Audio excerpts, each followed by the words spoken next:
Sir ದೇವಶೆಟ್ಟಹಳ್ಳಿ ಗ್ರಾಮದಲ್ಲಿದ್ದೀವಿ. ವಿಚಾರ ಏನಂದರೆ ಗ್ರಾಮಸ್ಥರೆಲ್ಲ ಸೇರಿ ಕೆರೆ ಒತ್ತುವರಿ ಮಾಡ್ಕೊಂಡಿದ್ದಾರೆ. ಒತ್ತುವರಿ ತೆರವು ಮಾಡಬೇಕು ಅಂತೇಳ್ಬಿಟ್ಟು ಒಂದು ವಿಚಾರ ಒಂದು ಮನವಿ ನಮ್ಮ ಹತ್ರ ಮಾಡಿರ್ತಾರೆ. ಅದಕ್ಕೆ ಸಂಬಂಧಪಟ್ಟಂಗೆ ಇವಾಗ ಬಂದಿರ್ತೀವಿ. ಇವಾಗ ನಾವೇನಿದ್ದೀವಿ ಸರ್ವೆ ನಂಬರ್ 92. ಈ 92ರಲ್ಲೇ ನೋಡಿ ಈ ಬೆಳೆ ಎಲ್ಲ ನೀವು ನೋಡಿದ್ರೆ ಅವಾಗಿಂದ ಇದು ಮಾಡಿದ್ರೆ ಹಿಂದೆ ಕಾಂಪೌಂಡ್ ಹಾಕಿದ್ದಾರೆ. ಆ ಕಾಂಪೌಂಡ್ ಹಾಕಿರೋ ಜಾಗದಿಂದ ಇಟ್ಕೊಂಡು ಅಲ್ಲಿ ಲಾಸ್ಟ್ ತನಕ ಇದು ಸರ್ಕಾರಿ ಕೆರೆ. ಈ ಕೆರೆನ ಕೃಷ್ಣಪ್ಪ ಅನ್ನೋ ವ್ಯಕ್ತಿ ಏನು ಮಾಡ್ತಾನೆ, ಅಕ್ರಮವಾಗಿ ಒತ್ತುವರಿ ಮಾಡ್ಕೊತಾನೆ 3 ಎಕರೆ ಜಮೀನು. ಇದಕ್ಕೆ ಸಂಬಂಧಪಟ್ಟಂಗೆ ಒತ್ತುವರಿ ತೆರವು ಮಾಡಬೇಕು. ನೋಡಿ, ಸರ್ಕಾರಿ ಜಮೀನು ಸರ್ಕಾರಿ ಉಳಿಸೋದಕ್ಕೆ ಯಾವುದೇ ಕೋರ್ಟ್ ಸ್ಟೇ ಅದು ಇದು ಏನಿಲ್ಲ ಸರ್. ಸರ್ಕಾರಿ ಕೆಲಸ ಸರ್ಕಾರಿ ಅಧಿಕಾರಿಗಳು ಯಾವಾಗ ಬೇಕಾದರೂ ಮಾಡ್ಬೋದು. ಇಲ್ಲಿ ಅಧಿಕಾರಿಗಳೇನೆಂದರೆ ಸರ್ವೆ ಅಧಿಕಾರಿಗಳು ಜೊತೆಗೆ ನಮ್ಮ ತಾಲೂಕು ಆಫೀಸರ್ಸು ಇವರೆಲ್ಲ ಇಂಥ ಭೂಗಳರ ಜೊತೆ ಕೈ ಜೋಡಿಸ್ಕೊಂಡು ಈ ಥರ ಕೆರೆ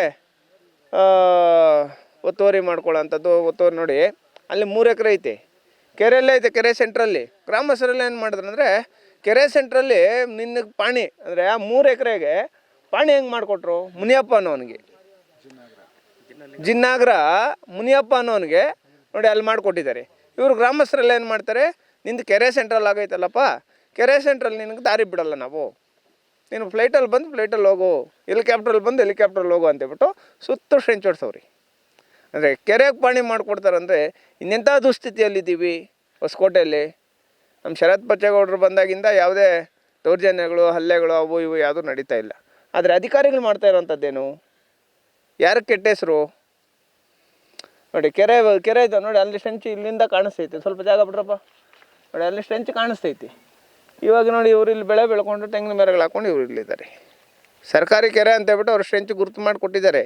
ಆದರೆ ಒತ್ತುವರಿ ತೆರವು ಮಾಡಿರಿ ಅಂತೇಳ್ಬಿಟ್ಟು ಅಧಿಕಾರಿಗಳು ಬರ್ತಾಯಿಲ್ಲ. ಅದೇ ಅಧಿಕಾರಿಗಳು ಸರ್ಕಾರಿ ಕೆರೆಯನ್ನು ಗುರುತು ಮಾಡಿಕೊಟ್ಟಿದ್ದಾರೆ, ಸ್ಟ್ರೆಂಚು ಎತ್ತಿಸಿದ್ದಾರೆ, ಒತ್ತುವರಿ ತೆರವು ಆಗ್ತಾಯಿಲ್ಲ. ಆ ವ್ಯಕ್ತಿ ಯಾರಾದರೂ ಬಂದು ಇಲ್ಲಿ ಮಾತಾಡಿದ್ರೆ ನೋಡಿ ಇಂಥ ಅಮಾಯಕರ ಮೇಲೆ ನೋಡಿ ಇಂಥವ್ರ ಮೇಲೆಲ್ಲ ಕೇಸುಗಳು ಹಾಕೋದು, ಇವ್ರ ಮೇಲೆಲ್ಲ ಗ್ರಾಮಸ್ಥರ ಮೇಲೆಲ್ಲ ಕೇಸುಗಳು ಹಾಕೋದು, ನೋಟಿಸ್ಗಳು ಹಾಕೋದು, ಕೋರ್ಟ್ಗಳು ಕಳಿಸೋದು. ಏನಾಗೋದು ಇಂಥವ್ರ ಪರಿಸ್ಥಿತಿ? ಹಂಗಾಗಿ ಸರ್ಕಾರಿ ಕೆಲಸ ಮಾಡಬೇಕಂದ್ರೆ ಯಾವುದೇ ಕಾರಣಕ್ಕೂ ಯಾವುದೇ ಕೋರ್ಟ್ ಸ್ಟೇ ಇದ್ರೂ ಸರ್ಕಾರಿ ಕೆಲಸ ಮಾಡ್ಬೋದು. ನಾನು ಹೊಸಕೋಟೆ ತಾಲೂಕು ಅಧಿಕಾರಿಗಳಿಗೆ ಮತ್ತು ಜನಪ್ರತಿನಿಧಿಗಳಿಗೆ ಕೇಳ್ತಾ ಇರೋಂಥದ್ದು ಏನಂದರೆ, ಈ ಒತ್ತುವರಿ ಏನಿದೆ ಇವಾಗ ನಡೆಸಿರೋಂಥ ಒತ್ತುವರಿ, ಈ ಮುನಿಯಪ್ಪ ಮತ್ತು ಕೃಷ್ಣಪ್ಪ ಇವರಿಬ್ಬರ ಮೇಲೇನೋ ಕ್ರಿಮಿನಲ್ ಪ್ರಕರಣ ದಾಖಲಾಗಬೇಕು ಸರ್. ಯಾಕಂದರೆ ಈ ಥರ ಮಾಡಿರೋಂಥ ನೋಡಿ, ಆ ಮುನಿಯಪ್ಪ ಅನ್ನೋನು ಜಿನ್ನಾಗ್ರ ಮುನಿಯಪ್ಪ ಅನ್ನೋನು ಏನು ಮಾಡವನೆ, ನಕಲಿ ದಾಖಲೆಗಳು ಸೃಷ್ಟಿ ಮಾಡವನಿ.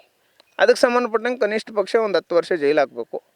ಇವರು ಈ ಏನು ಸ್ಟ್ರೆಂಚ್ ಹಾಕಿದ್ದಾರೆ, ಸ್ಟ್ರೆಂಚಿಂದ ಇಲ್ಲಿ ತನಕ ಕೆರೆ ಜಾಗ, ದಯವಿಟ್ಟು ಅಧಿಕಾರಿಗಳು ಈ ಕೆರೆ ಜಾಗನ ಉಳಿಸ್ಬೇಕು. ಈಗಾಗಲೇ ಮನವಿ ಕೊಟ್ಟಿದ್ದೀವಿ, ಆ ಜಾಗನ ಉಳಿಸ್ಬೇಕು ಅಂತೇಳ್ಬಿಟ್ಟು ಕೇಳ್ತೀವಿ. ಸರ್ವೆ ನಂಬರ್ 1 ಇದೇ ಗ್ರಾಮಕ್ಕೆ ಸಂಬಂಧಪಟ್ಟಂಥ ಸರ್ವೆ ನಂಬರ್ 1ರಲ್ಲಿ ಶಿವಶಂಕರ್ ಅನ್ನೋ ವ್ಯಕ್ತಿ ಕೋಟ್ಯಾಧಿಪತಿ. ಆ ವ್ಯಕ್ತಿ ಜಿನ್ನಾಗ್ರ ಆಯಪ್ಪಂದನು, ಈ ಗ್ರಾಮ ಅಲ್ಲ. ಆ ವ್ಯಕ್ತಿ ಬಂದು ಸುಮಾರು 2 ಎಕರೆ 30 ಗುಂಟೆ ಜಮೀನು ಮಂಜೂರು ಮಾಡ್ಕೊತಾನೆ, 3 ಎಕರೆ 10 ಗುಂಟೆ ಜಮೀನಲ್ಲಿ ಪೊಸಿಷನಲ್ಲಿ ಇರ್ತಾನೆ. ಪರಿಸ್ಥಿತಿ ಯಾವ ಮಟ್ಟಕ್ಕೆ ಬಂತು ಅನ್ನೋದು ಅಲ್ವಾ? ಹಂಗಾಗಿ ನಾವು ಹೇಳೋವಂಥದ್ದು ಏನಂದರೆ, ಅಲ್ಲಿ ಒಂದು ಸರ್ವೆ ನಂಬರ್ 1 ಏನು ಒತ್ತುವರಿ ಆಗೈತೋ ಆ ಒತ್ತುವರಿನೂ ತೆರವಾಗಬೇಕು. ಬೇರೆ ಏನೇನು ನಡೆಸ್ತಾ ಇದ್ದಾರೆ, ಈ ವಿಚಾರಗಳಲ್ಲಿ ಏನೇನು ನಡೀತಾ ಇದೆ, ಯಾರ್ಯಾರು ಭೂಮಿನ ಅಕ್ರಮವಾಗಿ ಒತ್ತುವರಿ ಮಾಡ್ಕೊಂಡಿದ್ದಾರೆ ಇವ್ರ ಮೇಲೆಲ್ಲ ಕ್ರಿಮಿನಲ್ ಪ್ರಕರಣ ದಾಖಲಾಗಬೇಕು ಅಂತ ಈ ಮುಖಾಂತರ ತಮ್ಮ ಮಾಧ್ಯಮ ಮಿತ್ರರ ಮುಖಾಂತರ ಅಧಿಕಾರಿಗಳಿಗೆ ಒಂದು ಮನವಿ ಮಾಡ್ತಾ ಇದ್ದೀನಿ. ಸ್ಟೇ ಇದೆ, ನೀವು ಈ ತರ ಮಾತಾಡ್ತೀರಾ? ಈಗ ಇದಾರೆ ಲಾಯರ್ ಅದ್ರ ಪ್ರಕಾರ ಮಾತಾಡಿ. ಈಗ ಒಂದು ನಿಮಿಷ, ನೀವು ದಯವಿಟ್ಟು ನೀವು ಮಾತ್ರ ಹೇಳಕ್ ಹೋಗಬೇಡಿ. ಅಲ್ಲಿ ಮಾಡಿದ್ದಾರೆ, ಸರ್ಕಾರ ಬಂದ್ ಮಾಡಿದ್ರು, ಯಾಕೆ ಮಾಡಿಲ್ಲ, ಮತ್ತೆ ಯಾಕೆ ತೆರವುಗೊಳಿಸಿಲ್ಲ? ಒಂದ್ ನಿಮಿಷ, ಯಾಕೆ ತೆರವುಗೊಳಿಸಿಲ್ಲ? ಸರ್ಕಾರನೇ ಯಾಕವ್ರಿ? ಸರ್ಕಾರದವ್ರು ಬಂದು ಸರ್ಕಾರಿ ಅಂತ ಮನ್ಸು ಮಾಡಿದ್ದಾರೆ.